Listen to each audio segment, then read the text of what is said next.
I'm Karen Conkley, PhD candidate.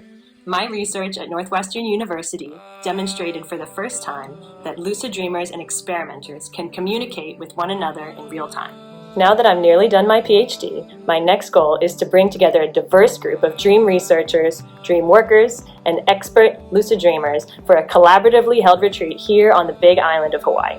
The retreat will include talks, workshops, and opportunities to experience the latest developments in lucid dreaming research. Together, we'll also conduct an on-site collaborative research project to answer the next big question: can two dreamers communicate with one another?